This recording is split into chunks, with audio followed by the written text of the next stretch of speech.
ప్రకృతి. ఇలా మానవుల్లో 3 రకాలు ఉంటారు. మానవుని ప్రధానమైన అవగుణం లోభం. కృపాసాగరులైన సాయినాథులను భక్తులను చేతిని అందించి ఆ లోభం అనే గోతిలో నుండి పైకి లాగుతారు. తైతిరీయ ఉపనిషత్తుల్లో 11వ అనువాక్యంలో అనేక రకాల దానాల్లో పద్ధతులను విధించబడి ఉన్నాయి. వానిలో ముఖ్యమైన వారిని వినండి. దానం ఎప్పుడు శ్రద్ధతో ఇవ్వాలి. శ్రద్ధ లేకుండా ఇస్తే ఫలితం ఉండదు. రాజాజ్ఞ పట్ల శాస్త్రజ్ఞ పట్ల భీతి ఉండాలి. ఏదైనా సరే అనుకుతో సిగ్గుపడుతూ ఇవ్వాలి. వివాహాది శుభకార్యాల్లో కానుకలను డబ్బులను ఇవ్వవలసి ఉంటుంది. ఇలా ఇచ్చి మిత్రధర్మాన్ని నిలబెట్టుకోవాలి. ప్రాపంచిక వ్యవహారాలు మనకు బోధిస్తుంది.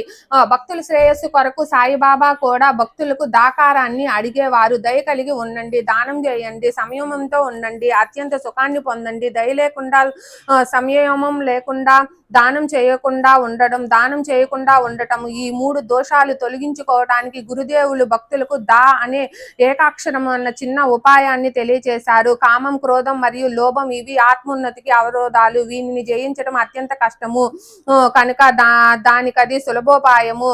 శృతిలో వలనే స్మృతిలో కూడా ఇది చెప్పబడి ఉన్నది. శ్రోతలకు వివరంగా తెలియచేయటానికి కింద వ్రాస్తున్నాను. త్రివిద్యం నరకసేద్యం, ద్వారం నాశనాత్మకం, కామ క్రోధ సత లోభమస్త్, ఏతత్